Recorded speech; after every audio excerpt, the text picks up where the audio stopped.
My next guest suggests be a rebel, taking the time to find your own kind of perfection. He offers the finest in custom garments that are suited to each individual wearing them. His balance of traditional and progressive styling is evident in appearance, fit, and finish. Please welcome to Inside Art Head, the artist Musa Ato. Greetings, everyone, and thanks for joining the Inside Art Head podcast. It's here we'll explore the inspiration, motivation, process, and fulfillment of creating art. I'm your host, Roni Zulu, bringing you inspirational stories from artists around the world.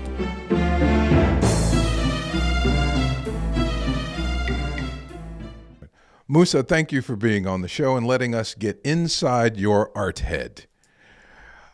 Thank you. Thank you for having me. I want to start by letting everyone know, especially because so many people ask me, Zulu, where do you get your suits? Where do you get your slacks, your pants, your clothes?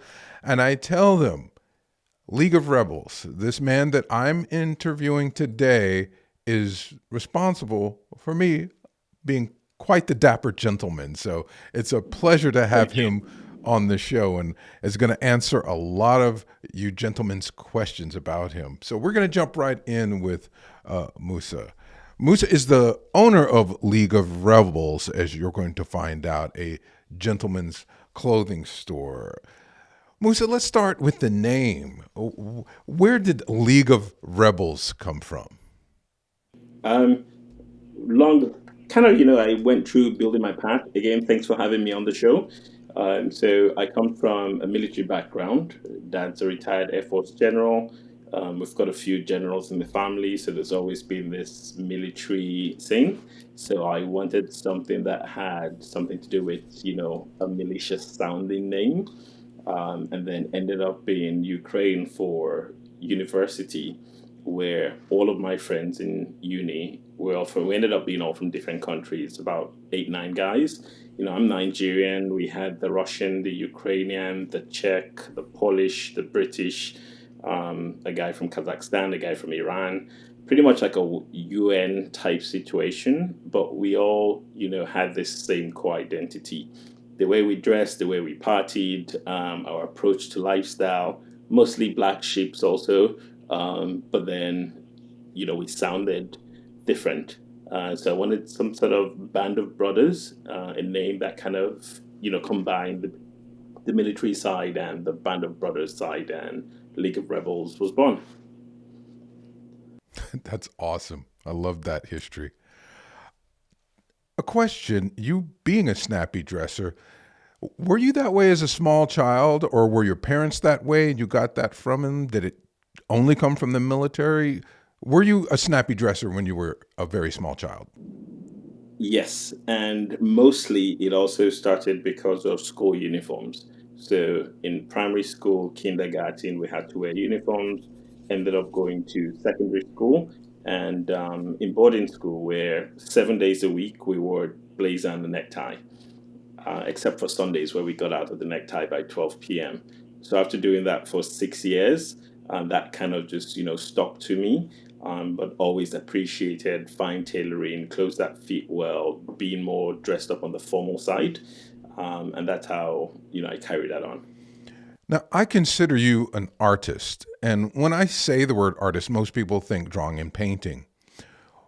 What attracted you to clothing, garments, and textiles as, let's say, opposed to someone being attracted to painting and drawing? What attracted you to your specific craft? I think the feeling it evokes. So for oneself, I know I definitely feel different if, let's say, in the evenings I'm wearing a t-shirt and short opposed to a nice, well-tailored cotton or silk pajamas.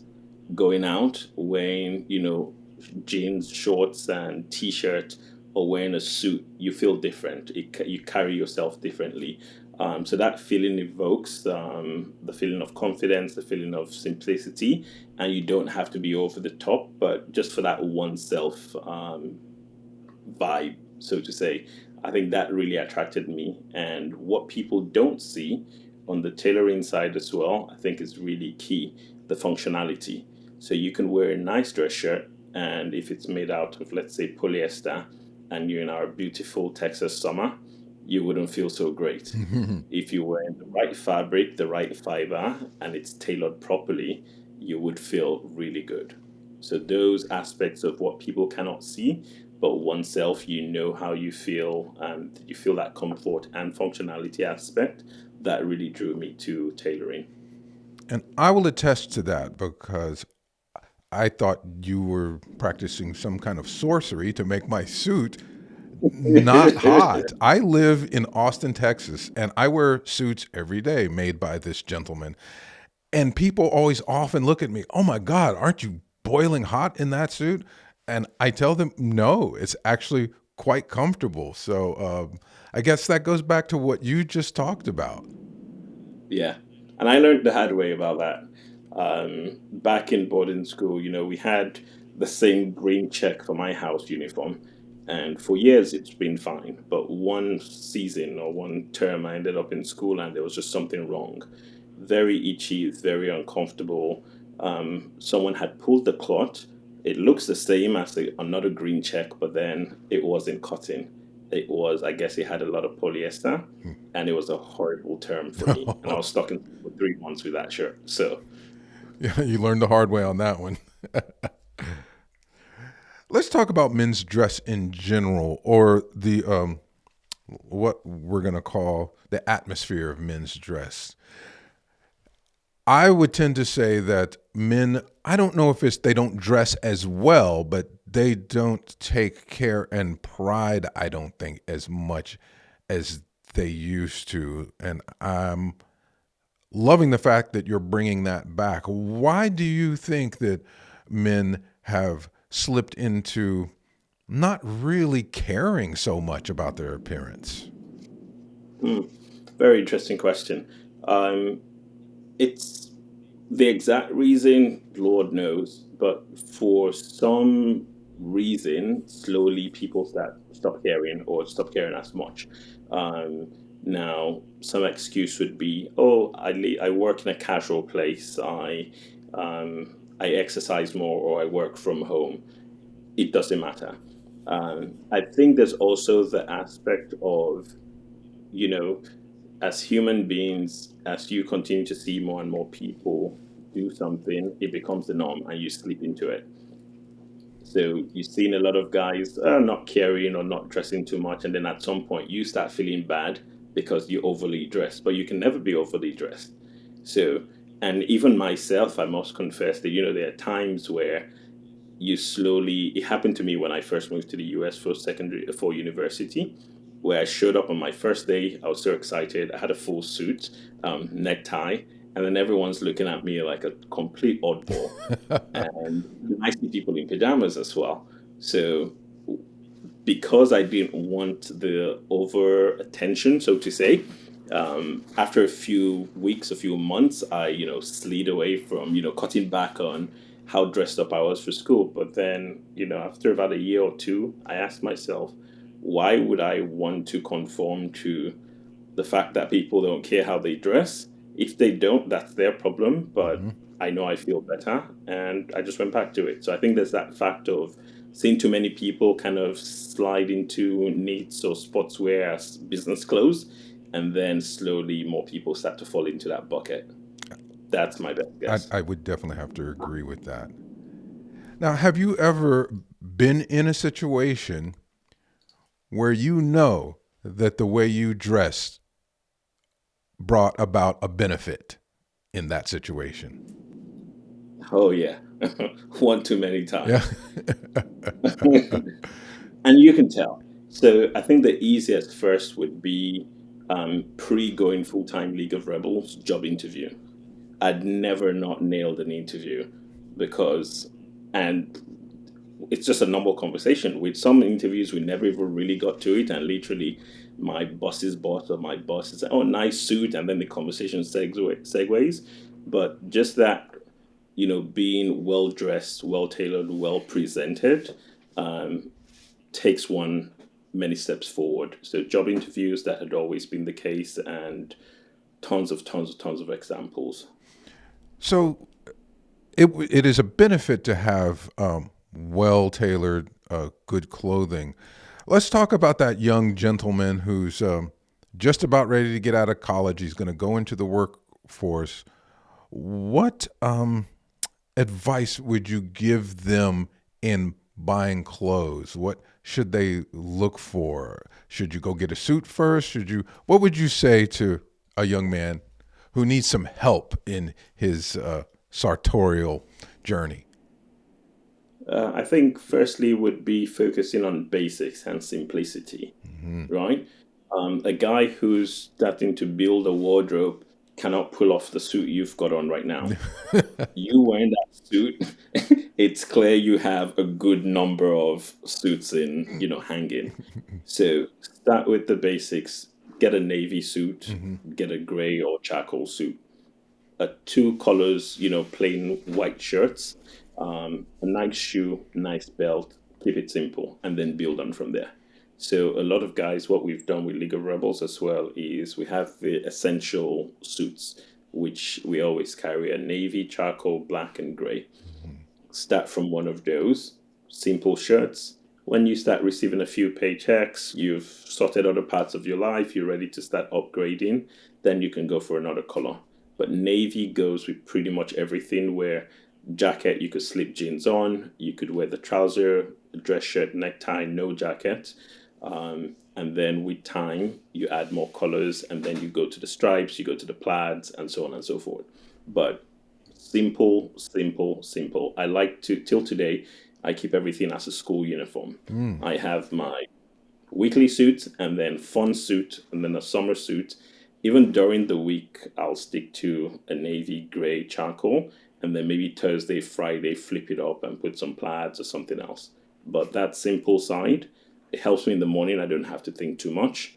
Pull one suit from here, pull one shirt from there, and either of these two neckties, I'm good to go. And I like that you mentioned in all of that the ensemble.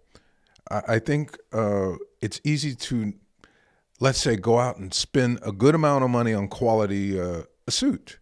What about the shoes, the socks, the necktie? Is that something that we also need to have a particular awareness about? Oh yeah.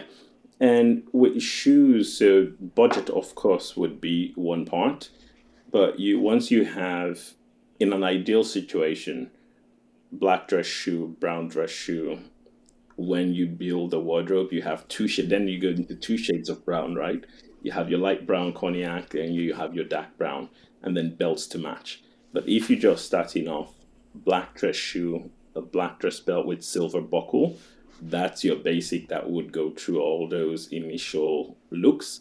And then with time, you start to add the shades of brown, and then the brown and gold, or the black and gold buckle for the belts.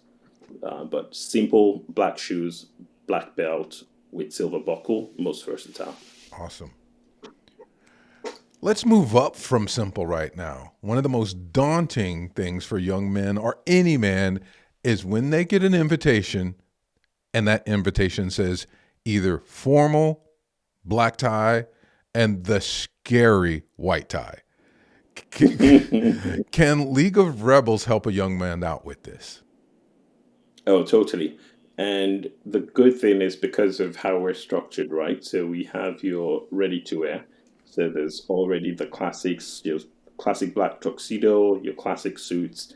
We do a made to measure where you take measurements, we pull the fabric, and then we do full bespoke. So that's when sky really becomes the limit based on what an individual wants, from fabric to fit to style and the tailoring itself. And we get that question all the time, and guys who are confused, who, oh, it's black tie, oh, it's black tie optional, or it's white. If you're getting a white tie, then you're even lucky, because not everyone, unfortunately, gets to experience a white tie event these days, because it just gets more rare and rare. But all of those, from bespoke to ready to wear, we do have those options to complete. Awesome. Now, for our listeners and viewers who might not have heard that term bespoke, I am wearing a bespoke suit made by you. Could you tell us what that word means? And I know it's a long process, but give us a bit of what it takes to make the process of making a bespoke suit. What does it mean, and what is that process?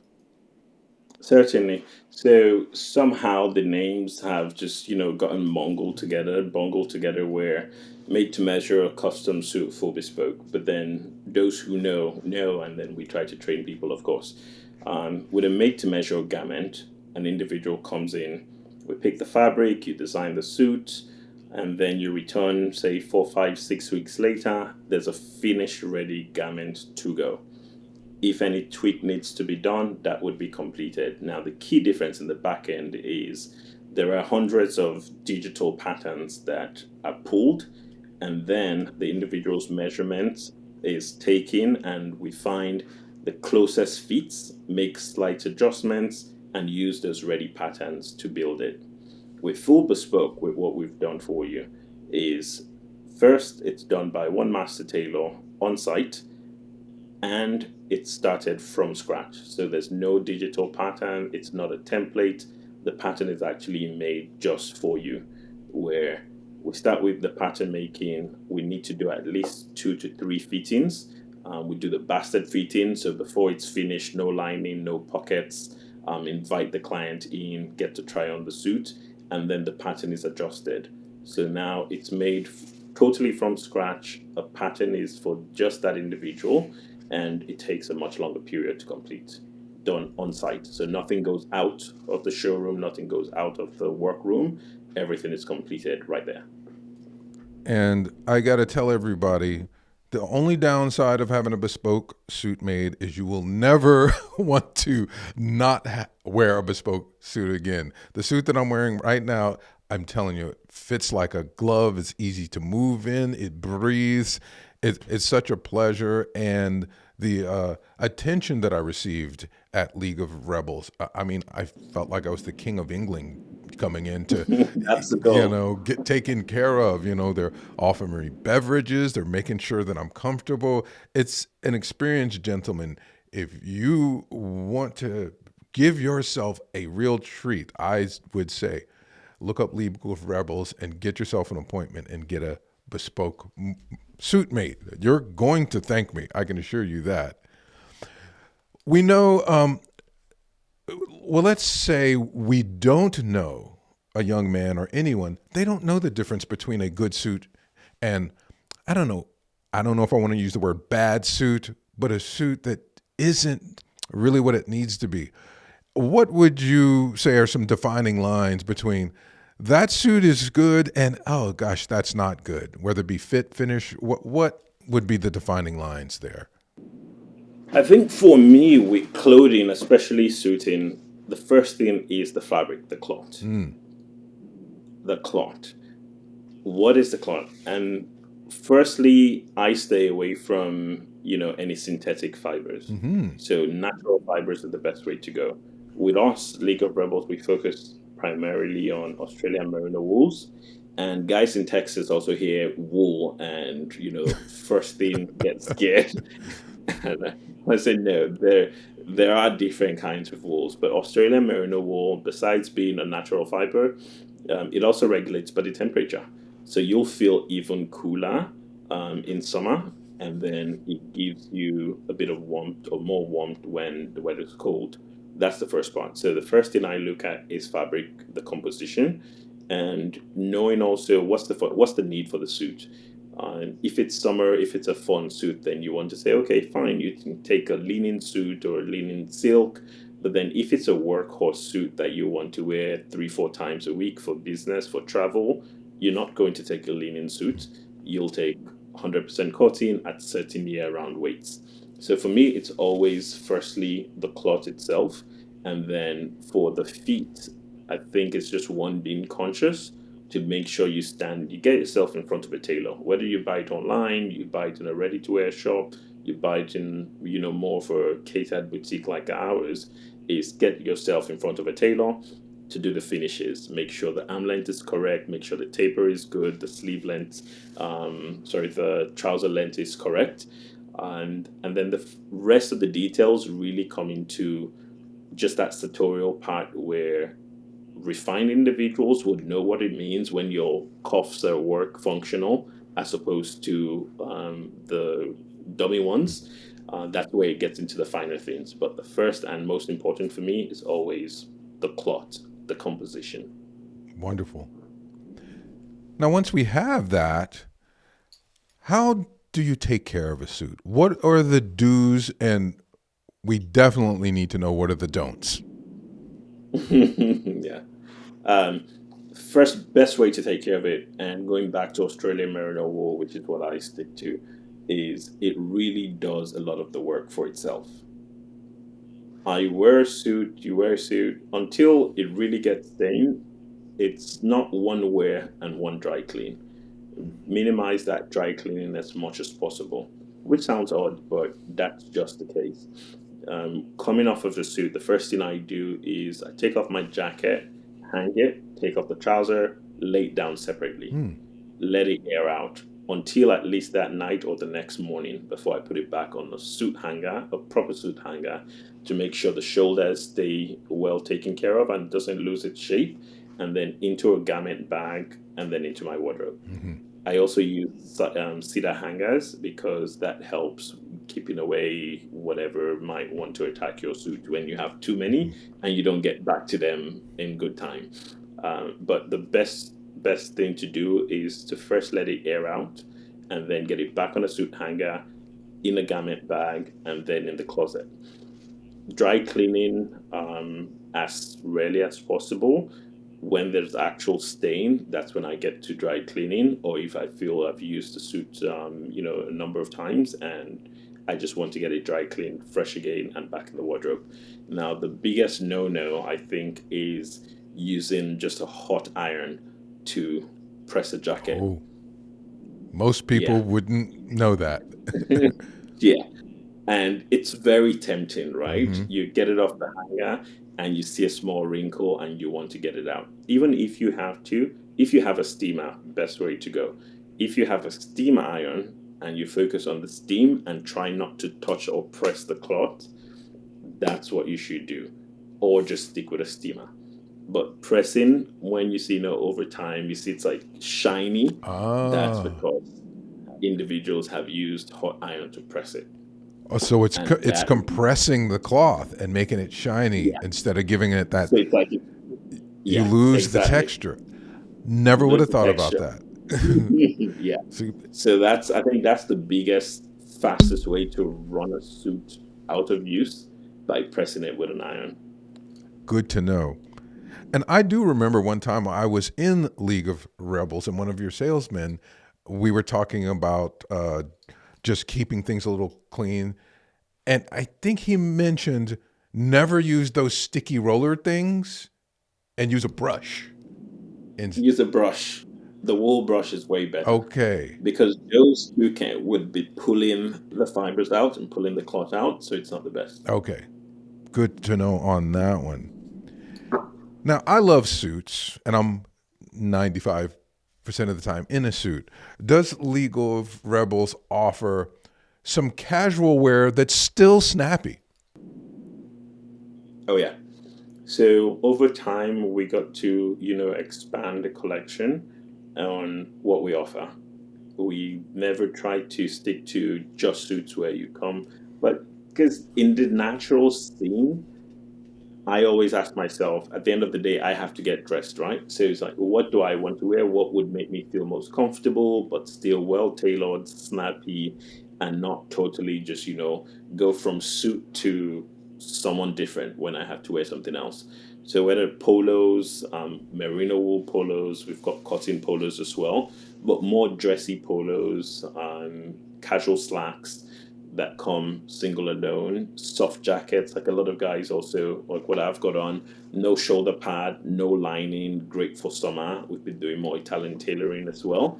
And then we even put the dressed up casual knits where you want to wear sneakers and exercise on the weekend or just, walk around the lake. We've also got that part. So we pretty much cover that line from your business dress all the way to but only custom pajamas and house robes. Awesome. Now, when walking through your shop, I've always wondered this. There's so many wonderful, very choice items to pick from. What makes Musa Ato walk through his shop and say, there's something else I got to do. I need a new one. What is that? I guess I'm asking about inspiration. Yeah. Thank you. Very interesting question. Mostly, believe it or not, I always, even seeing the range, I see stuff that gets exciting, but I always think of what is the use or what's the location, right? To where. So mostly, I still fall between our essentials, and I really stick to basics a lot, and that's because I'm going every day to work, and that's the way I click it in my brain. So I want to wear the essential because it will take the beating. If I wear Super 160s 3, 4 times a week, I'll just kill the suit because it's too fine for that. If I'm going to someone's wedding, going out to, an event, then I could pull that suit. It may look like a simple navy suit, just as the one I wear every day. But from the fabric side, the composition side, the weaving side, one's for workhorse use and one's for special events. Even the draping, right? It would fall nicer, it'd be more elegant for special events. So I keep my brains within that. But then coming into summer, I start thinking, okay, I want something fun, lightweight, linen blend. This would be a great summer jacket, or this would be a great suit. That's when I click.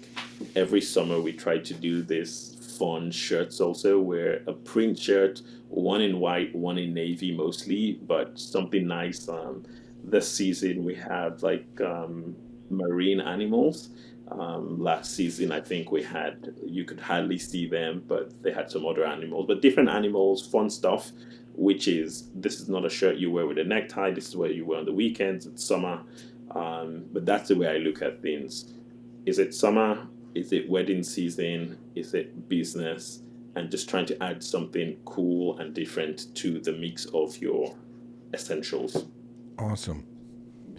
Well, one thing I want to let my viewers and listeners know that it's really special to have you here because I'm telling you, this guy's hard to track down. He is a world traveler. He is always on the move. And I'd like to ask you, Musa, does that world travel, does that influence what you do? Oh yeah, big time. And funny enough, some of it is not, it's not obvious as I go because you're busy, you're on the move, but then you just start to realize that all of a sudden you feel one way about certain styles or dressings as opposed to something else. But it always does. So seeing how, guys in Mexico City are dressing, seeing how guys is in Prague or in Milan or in Napoli or wherever it is, there are subtle changes. And then it's interesting to also see why. When guys are wearing suits and sneakers, or when guys are wearing, fully dressed suits. Within Italy, the way they dress in Milan and the way they dress in Napoli, two different, very different. And you could tell one's more business focused in Milan, down to the shoe, down to what type of overcoats. And then in Napoli, guys want to go, dress casual, like a mix of suit, casual, making the suit look and feel casual, and want to have more fun. And it's within the same country, right? So over time, all those influences start to play. Well, we are so happy that all of those influences land at League of Rebels and give us the opportunity to take advantage of what you have to offer. And speaking of your offerings, can you tell our listeners and viewers how can they get a hold of League of Rebels? Sure. We're in Austin, downtown at the 360 Tower. For a long, very long time, we were on Second Street. We've moved just around the corner now to the 360 Towers, leagueofrebels.com. We go now Monday through Friday, and then also on social media. It's just on Instagram at League of Rebels. Awesome. Well, Musa Ato, thank you so much for being on the show, and to all of, it was such a pleasure. And now I think I need a new suit, but you and I will talk about that.